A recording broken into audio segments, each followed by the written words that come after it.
minus 12x plus 3x minus 4 equal to minus 22 ஒரு linear equation கொடுத்துருக்காங்க. அதோட solution என்னன்னு கேட்டிருக்காங்க. அப்படின்னா சொல்யூஷன்னா எக்ஸோட வேல்யூ என்னென்னு சப்ஸ்டியூட் பண்ணால் இந்த ஈக்குவேஷனை சாட்டிஸ்ஃபை பண்ணும்.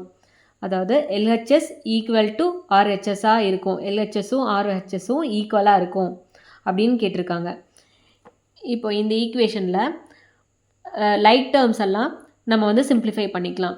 இந்த மைனஸ் 12x ப்ளஸ் 3x இது ரெண்டையும் ஃபஸ்ட்டு நம்ம ஆட் பண்ணிக்கலாம். இதில் ஒரு நம்பரில் மைனஸ் இருக்குது, இன்னொரு நம்பரில் ப்ளஸ் இருக்குது. இப்படி ஒரு நம்பருக்கு மைனஸும் ப்ளஸ்ஸும் இருக்கும்போது அந்த நம்பரை நம்ம சப்ட்ராக்ட் பண்ணணும். சப்ட்ராக்ட் பண்ணிவிட்டு எந்த நம்பர் கிரேட்டரோ அந்த நம்பருக்கு பிஃபோராக என்ன சைன் இருக்கோ அதை போட்டுக்கணும்.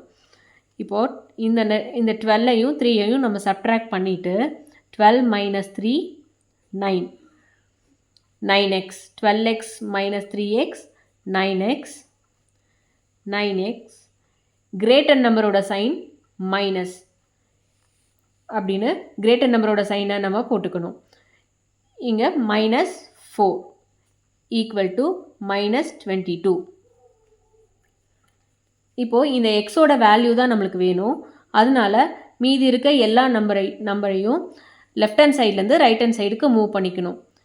இப்போது இந்த மைனஸ் 4ஐ லெஃப்ட் ஹேண்ட் இங்கே வந்து இந்த மைனஸ் 4ங்கிறது இந்த 4 வந்து இந்த டேர்ம் கூட சப்ட்ராக்ஷனில் இருக்குது. இங்கே சப்ட்ராக்ஷனில் இருக்கும்போது லெஃப்ட் ஹேண்ட் சைட்லேருந்து ரைட் ஹேண்ட் சைடுக்கு நம்ம மூவ் பண்ணால் அது அடிஷனாக சேஞ்ச் ஆகும். இப்போது மைனஸ் 9x இந்த மைனஸ் 4 சப்ட்ராக்ஷன், இந்த 4 வந்து இங்கே சப்ட்ராக்ஷனில் இருக்குது. அதை லெஃப்ட் ஹேண்ட் சைட்லேருந்து ரைட் ஹேண்ட் சைடுக்கு மூவ் பண்ணும்போது மைனஸ் 22 ப்ளஸ் 4ஆக சேஞ்ச் ஆகும். அப்படி இந்த சைனோட நம்ம நெக்ஸ்ட் ரைட் ஹேண்ட் சைடுக்கு மூவ் பண்ணிக்கணும். சைனோட மூவ் பண்ணும்போது இந்த சைன் வந்து ப்ளஸ்ஸாக சேஞ்ச் ஆயிரும். இப்போ மைனஸ் 9x ஈக்குவல் டு இப்போ இந்த நம்பர் மைனஸ்லேயும் ஒரு நம்பர் ப்ளஸ்லேயும் இருக்குது. ஸோ இந்த ரெண்டு நம்பரையும் சப்ட்ராக்ட் பண்ணிவிட்டு கிரேட்டர் நம்பர் என்னவோ அதோட சைன் போட்டுக்கணும். 22 minus 4 equal to 12 minus 4 8 18 18 minus இப்போ 22ஐயும் 4ஐயும் சப்ட்ராக்ட் பண்ணிவிட்டு கிரேட்டர் நம்பரோட சைன் வந்து நம்ம போடணும். இப்போது இங்கே வந்து இந்த மைனஸ் 9x அப்படின்னு இருக்குது. இந்த எக்ஸோட வேல்யூ மட்டும்தான் வேணும். ஸோ இந்த 9 மைனஸ் 9ஐ லெஃப்ட் ஹேண்ட் சைட்லேருந்து ரைட் ஹேண்ட் சைடுக்கு நம்ம மூவ் பண்ணணும். இப்போ இந்த மைனஸ் 9 வந்து இந்த எக்ஸ் கூட மல்டிப்ளிகேஷனில் இருக்குது. 9 into x 9x. இப்போ இந்த மைனஸ் 9 வந்து மல்டிப்ளிகேஷனில் இருக்கிறதுனால இந்த மல்டிப்ளிகேஷன் இருக்கிற 9 லெஃப்ட் ஹேண்ட் சைட்லேருந்து ரைட் ஹேண்ட் சைடுக்கு நம்ம மூவ் பண்ணும்போது டிவிஷன் 9ஆக மாறிடும். இங்கே வந்து மல்டிப்ளையில் இருக்கிறத ரைட் சைடுக்கு மூவ் பண்ணும்போது அந்த சைன் எந்த சேஞ்சும் பண்ணக்கூடாது, அந்த சைனோடையே நம்ம எடுத்துகிட்டு போயிடணும்.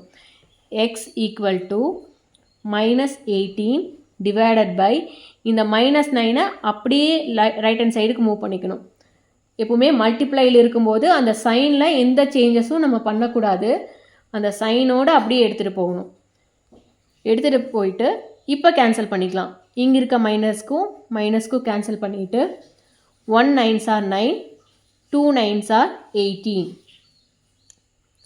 x equal to 2 அப்படின்னு சொல்யூஷன் கிடச்சிருக்கு. இந்த ஈக்குவேஷனில் எக்ஸோட வேல்யூ 2ன்னு சப்ஸ்டியூட் பண்ணும்போது லெஃப்ட் ஹேண்ட் சைடும் ரைட் ஹேண்ட் சைடும் நம்மளுக்கு ஈக்குவலாக இருக்கும். இப்போ இந்த இதில் ஒரு மைனஸ் ப்ளஸ்ன்னு ஒரு நம்பர் இருந்தால் அதை ரெண்டையும் சப்ட்ராக்ட் பண்ணணும். சப்ட்ராக்ட் பண்ணிவிட்டு கிரேட்டர் நம்பரோட சைன் நம்ம போடணும். அதே மாதிரி சப்ட்ராக்ஷனில் இருக்கிற ஒரு நம்பர் அடிஷனோ சப்ட்ராக்ஷனோ இருந்தால் அது லெஃப்ட் ஹேண்ட் சைட்லேருந்து மூவ் பண்ணும்போது ரைட் ஹேண்ட் சைடில் சைன் சேஞ்ச் இருக்கும். ஆனால் மல்டிப்ளிகேஷனில் இருக்கும்போது லெஃப்ட் சைட்லேருந்து ரைட் சைடு மூவ் பண்ணும்போது சைன் சேஞ்சஸ் பண்ணாமல் அதை அப்படியே எடுத்துகிட்டு போகணும்.